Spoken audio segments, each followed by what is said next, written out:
अंत्योदय के प्रणेता पंडित दीनदयाल उपाध्याय जी की पावन पुण्यतिथि के अवसर पर आयोजित आज के इस पुष्पांजलि और श्रद्धांजलि समारोह के कार्यक्रम में प्रदेश सरकार में मंत्रिमंडल के मेरे वरिष्ठ सहयोगी उप मुख्यमंत्री श्री ब्रजेश पाठक जी,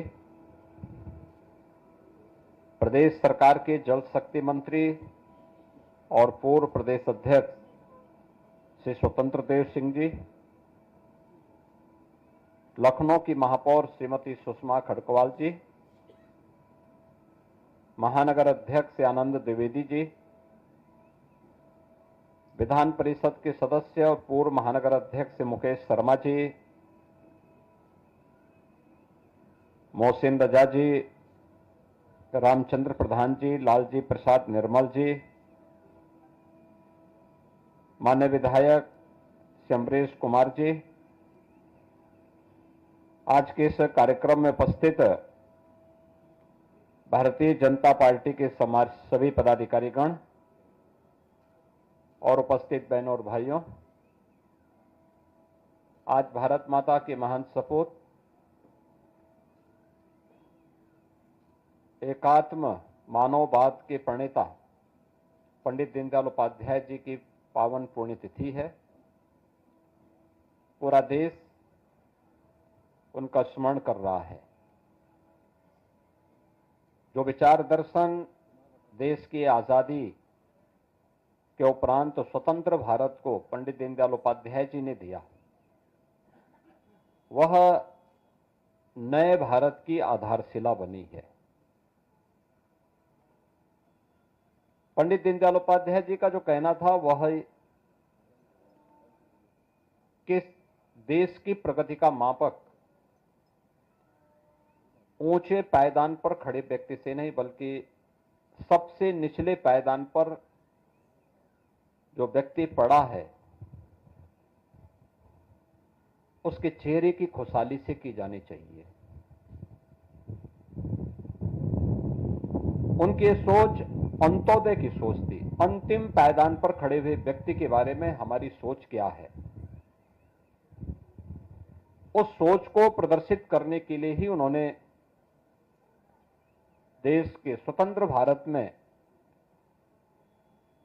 एक नए जीवन दर्शन को, विचार प्रवाह को उन्होंने उस समय दिया था। और परिणाम क्या हुआ?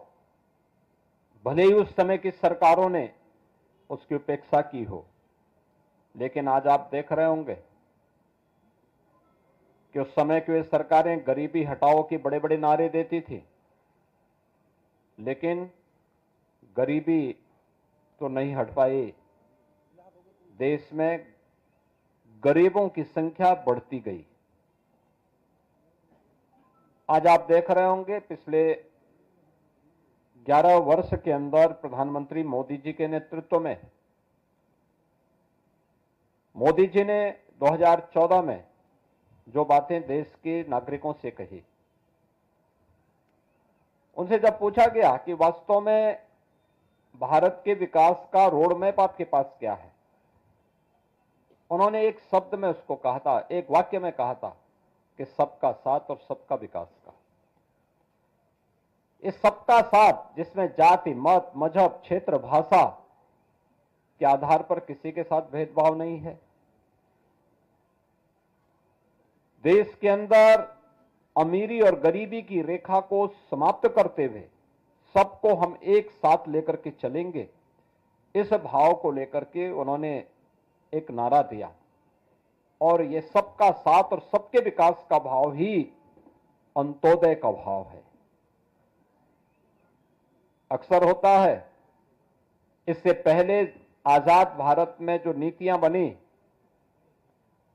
उसने एक बहुत छोटे से तबके को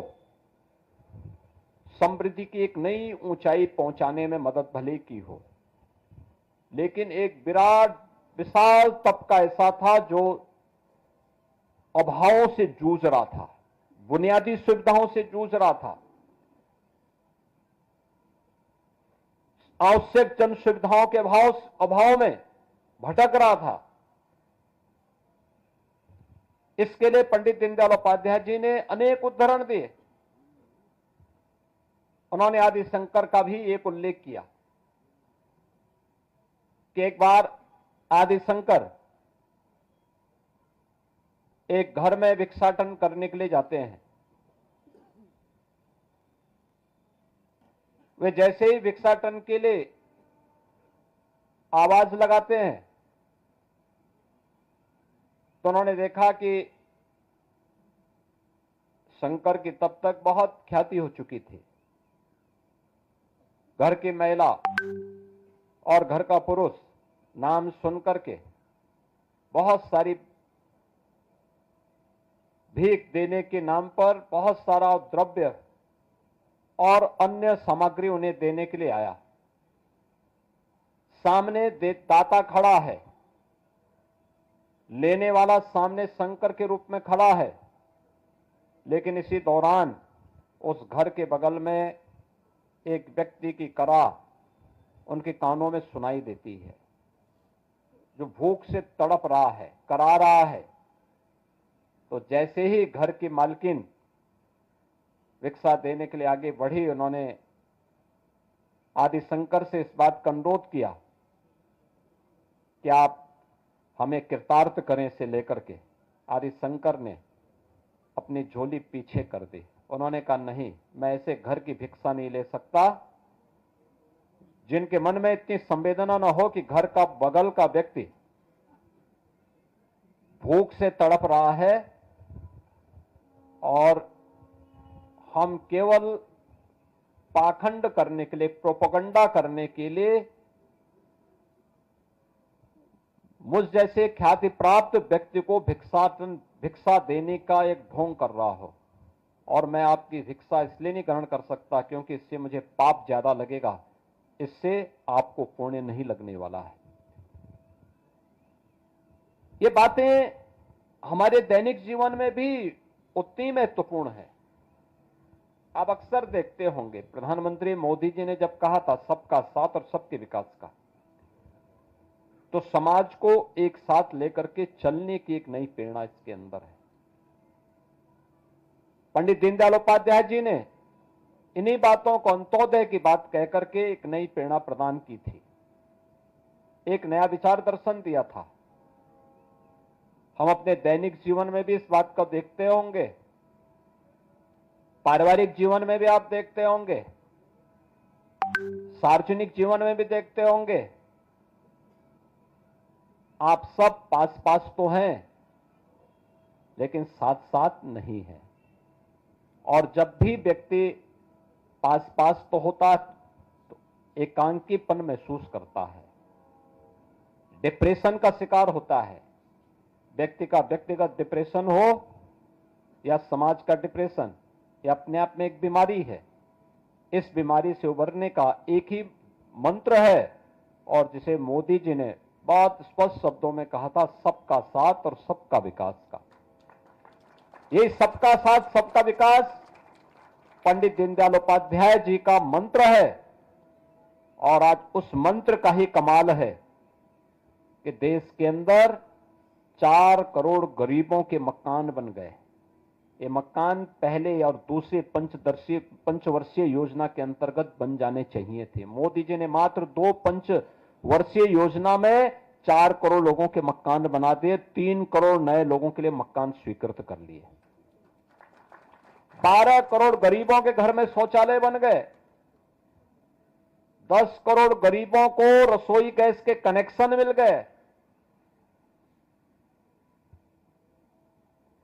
50 करोड़ लोगों को आयुष्मान भारत के अंदर 5 लाख रुपए प्रतिवर्ष स्वास्थ्य बीमा का कवर मिल गया। 80 करोड़ लोगों को फ्री में राशन की सुविधा का लाभ उनकी विपत्ति के समय उपलब्ध कराया गया। करोड़ों लोगों के घर में बिजली के कनेक्शन पहुंच गए। हर घर नल की योजना क्रियान्वित हो रही है। इसका एक पक्ष कि सरकार ने सोचा और अपने तंत्र के माध्यम से उसका प्रभावी क्रियान्वयन किया। और दूसरा पक्ष उसका ये भी है, जो लोग कर नहीं पाए वे प्रश्न क्या उठाते हैं कि साहब पाइप पहुंचाने के लिए सड़क खोदी गई लेकिन गड्ढे बंद नहीं हुए। भाई पाइप खोदने के लिए, पाइप पड़ने के लिए सड़क तो खुदेगी ही खुदेगी। और याद करना, कोई भी नया निर्माण बिना तोड़ फोड़ के नहीं होता है। जब टूट फूट होगी फिर उसका निर्माण होगा, तब नया निर्माण आपके सामने फिर आएगा।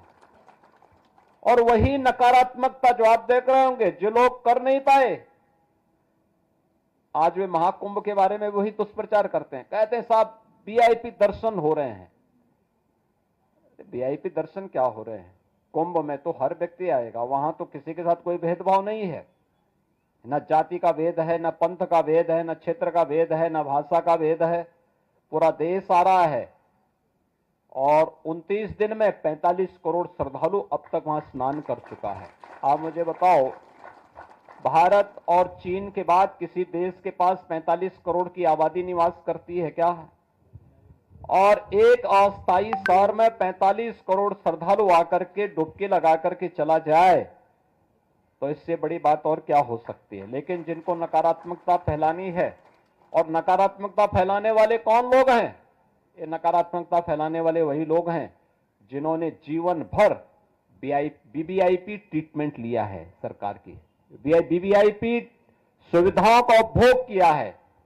और किया ही नहीं, आने वाली पीढ़ी के लिए भी एक रास्ता खोलने का प्रयास किया था उन्होंने कि वे तो ले ही ले, लेकिन उनकी आने वाली पीढ़ी भी इस सुविधा का उपभोग करे, जैसे देश उनका बपोती हो। ये वही लोग हैं जो नकारात्मक पैदा करके भारत और सनातन धर्म के विरोध में अपने आप को सदैव खड़ा कर, सदैव उसके खिलाफ दुष्प्रचार करने में मशगूल रहते हैं। ये वही लोग हैं जो इस प्रकार का दुष्प्रचार कर रहे हैं। 4 करोड़ परिवारों को मकान मिल गए, उनके सिर ढकने के लिए एक आवास मिला, पहली बार मिला। कहते साहब अभी इतने लोग बाकी हैं। अरे हमने 4 करोड़ दे दिए हैं, बाकी जो बचेंगे 3 करोड़ उन लोगों के लिए मकान स्वीकृत कर लिए गए हैं, वह भी बहुत जल्दी बनने वाला है। और इसलिए आज के इस परिप्रेक्ष्य में पंडित दीनदयाल उपाध्याय जी की प्रासंगिकता, उनके विचार दर्शन की प्रासंगिकता उतनी ही महत्वपूर्ण है, जिन्होंने हमें इस बात के लिए प्रेरित किया था कि नहीं, हमें पास पास भी रहना है और साथ साथ भी चलना है।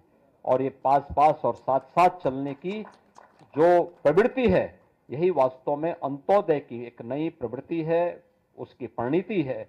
और वही समाज में खुशहाली का मार्ग और समृद्धि का मार्ग प्रशस्त कर पाएगा। आज के इस अवसर पर मैं पंडित दीनदयाल उपाध्याय जी की इस पावन पुण्यतिथि के अवसर पर उनकी पुण्य स्मृति को नमन करता हूं। उन्हें प्रदेश सरकार की ओर से विनम्र श्रद्धांजलि अर्पित करता हूं। धन्यवाद। जय हिंद।